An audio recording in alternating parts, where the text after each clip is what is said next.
আমরা চারবার যাদের পতন ঘটেছে, নৌকা প্রতীক আমরা দেখেছি না দেখি নাই? আমরা আরো ধানের শীষ আমরা দেখেছি না দেখি নাই? তারপরে আমরা পরিষ্কার করে লাঙল দেখেছি না দেখি নাই?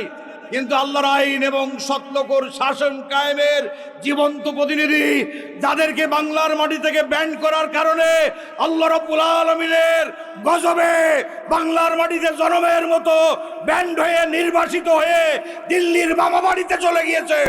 কথা ঠিক না বেঠিক?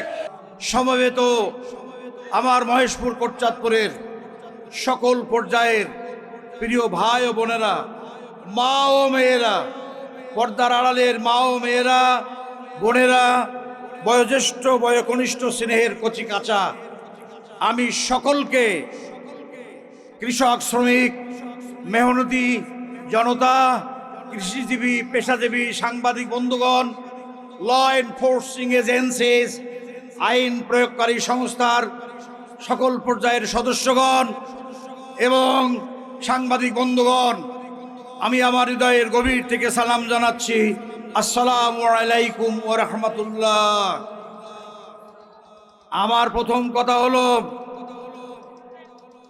সন্ত্রাস মুক্ত ও দুর্নীতি মুক্ত, ন্যায় ও ইনসাফ ভিত্তিক সমাজ প্রতিষ্ঠায় পার্লামেন্ট থেকে শুরু করে আমরা ইউনিয়ন, পৌরসভা, এমনকি কাউন্সিলর, ওয়ার্ড মেম্বার পর্যন্ত আমাদের পক্ষ থেকে, কোরআন সুন্নাহর পক্ষ থেকে মানব সেবার কালেমার জীবন্ত পতাকা ওড়ানোর জন্য 1 ইঞ্চি পরিমাণ জায়গায়ও আমরা বাতিলকে আনচ্যালেঞ্জ যেতে দেব না।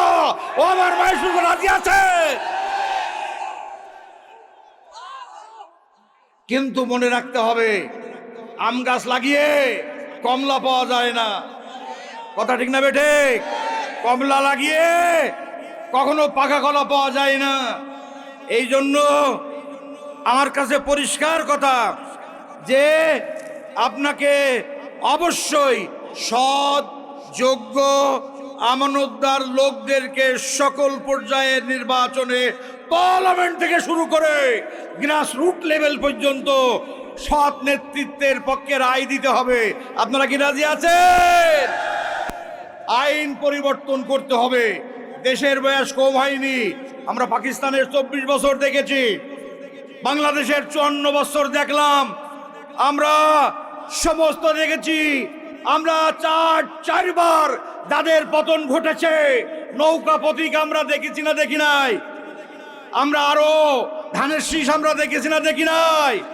তারপরে আমরা পরিষ্কার করে লাঙল দেখেছি না দেখি নাই? কিন্তু আল্লাহর আইন এবং সত্যকর শাসন কায়েমের জীবন্ত প্রতিনিধি যাদেরকে বাংলার মাটি থেকে ব্যান্ড করার কারণে আল্লাহ রাব্বুল আলামিনের গজবে বাংলার মাটিতে জনমের মতো ব্যান্ড হয়ে নির্বাসিত হয়ে দিল্লির মামা বাড়িতে চলে গিয়েছে। কথা ঠিক না বেঠিক? ইনশাআল্লাহ আগামী জাতীয় সংসদ নির্বাচনের ডামাডোল বেজে উঠেছে।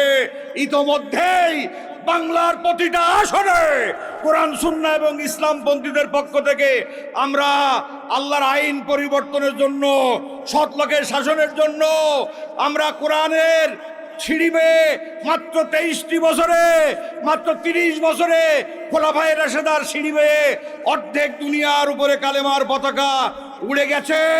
জাকাতের মাল খাওয়া লোক পাওয়া যায়নি।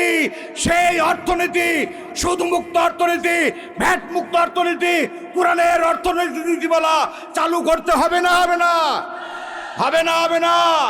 আল্লাহর আইন দিয়ে যারা বিচার ফয়সালা করে না, সূরা মায়েদার 44, 45, 47 বলেছে তারা কাফের, তারা জালেম, তারা ফাসেক। কাফের, জালেম, ফাসেকরা আমার ফতুয়া না, সূরা মায়েদা মোতাবেক দেশ, সমাজ, সরকার চালাবে। আর আমরা শুধু জায়নামাজ দিয়ে বসে থাকবো, তা কি হতে পারে?